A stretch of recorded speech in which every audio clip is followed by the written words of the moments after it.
Heho Pop Gengs.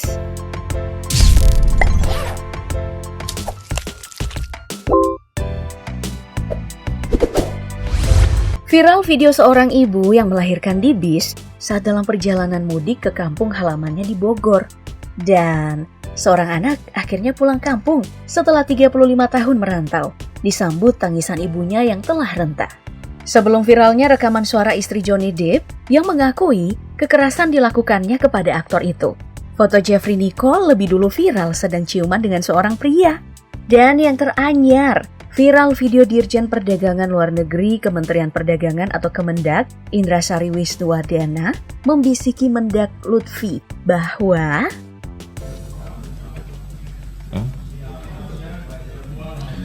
Jadi Pak Ketua, saya baru dikasih tahu oleh Pak Dirjen Perdagangan Luar Negeri, hari Senin sudah ada calon TSK-nya.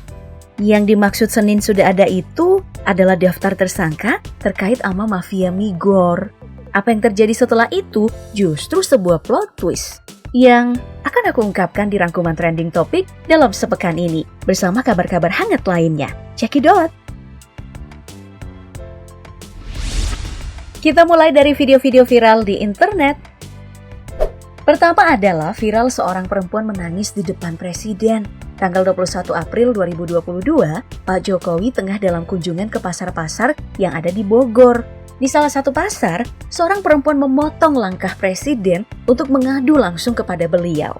Sambil histeris, ia mengatakan seorang keluarganya ditangkap polisi hanya karena melawan pungli.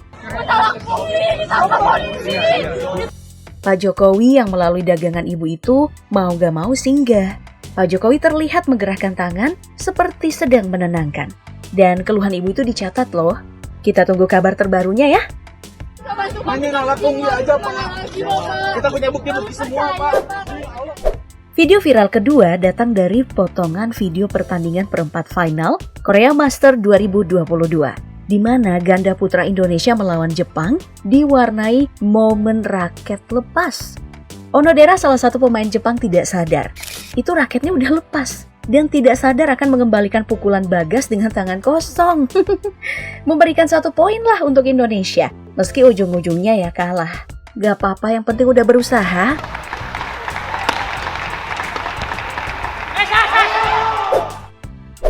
Di Labuhan Batu Selatan, Sumut, polisi lalu lintas terlihat sedang membagikan takjil di waktu berbuka puasa. Banyak yang singgah dan mendapatkan pembagian, tapi yang viral nih, ada pengendara yang tancap gas dikiranya sedang razia. Ada juga yang putar balik belum sampai titik takjil. Yang ini juga terlihat panik nih, karena nggak pakai helm. Hayo.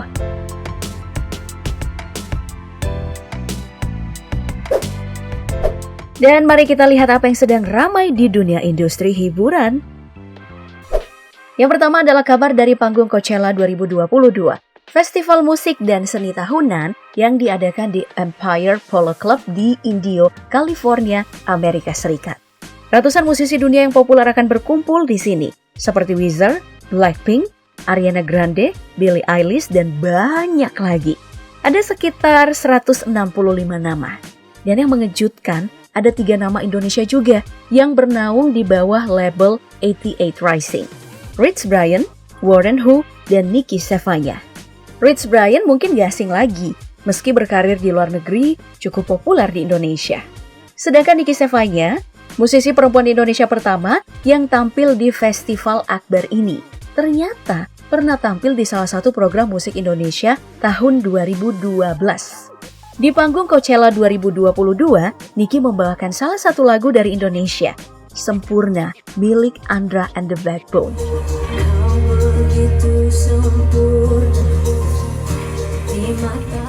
Sedangkan Rich Brian dalam show-nya menampilkan Monas sebagai pemanis. Tak lupa ia mengenalkan dirinya dari Jakarta.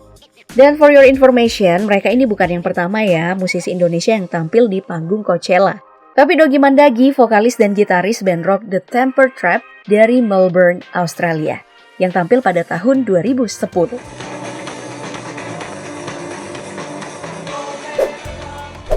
Sementara dari dalam negeri, Judika akhirnya rilis single yang berjudul Tak Pernah Tinggalkanku.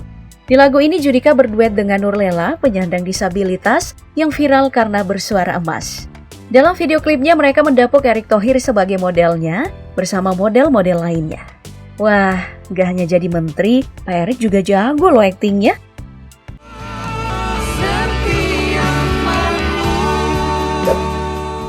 Dan ada update kabar dari kasus pencemaran nama baik oleh Johnny Depp kepada istrinya Amber Heard atas wacana KDRT di rumah tangga mereka. Rekaman suara Heard terdengar terputar di ruangan persidangan. You didn't get punched. You got hit. I'm sorry I hit you like this, but I did not punch you. I did not deck you.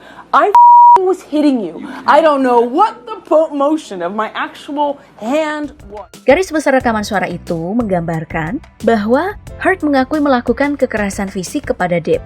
Dalam persidangan kali ini, Depp juga menyatakan akan menolak kembali bermain di Pirates of Caribbean jika diminta bermain kembali setelah diberhentikan karena wacana KDRT.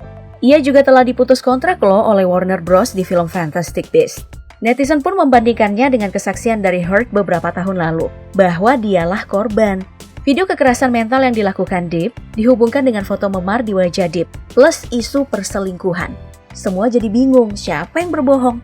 Terlepas dari itu, intinya toxic relationship hanya akan menggerogotimu. Pelakunya bisa siapapun, mau laki mau perempuan. Dan jika kamu gak bisa tidur saat kamu pengen banget tidur, hanya karena pasanganmu, itulah permulaannya. Tinggalkan sejenak atau selamanya.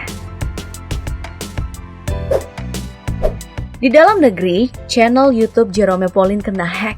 Foto profil dan nama channelnya berganti menjadi Ethereum. Syukurlah berselang beberapa jam, terakhir terpantau ya, foto dan namanya udah kembali seperti semula.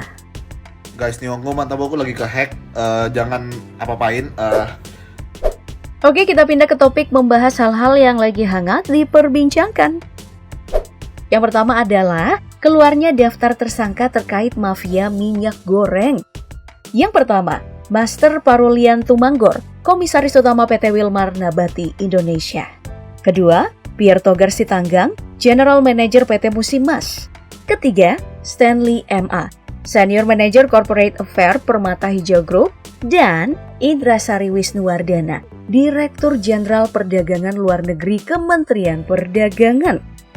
Menariknya, sebelum nama-nama itu terungkap, Indrasari beberapa waktu lalu tertangkap kamera sedang membisiki Mendak Lutfi bahwa Senin nama-nama tersangka udah terbit. Kejadian ini pada rapat kerja Komisi 4 DPR dengan Menteri Perdagangan pada Kamis lalu.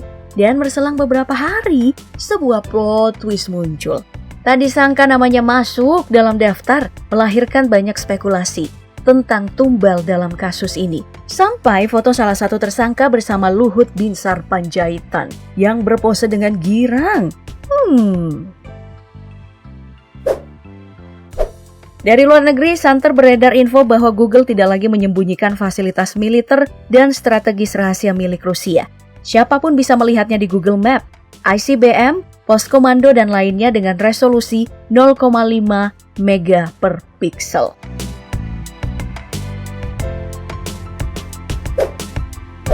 Kita pindah lagi nih untuk melihat yang trending di dunia olahraga. Yang pertama adalah kabar mengejutkan dari Setan Merah.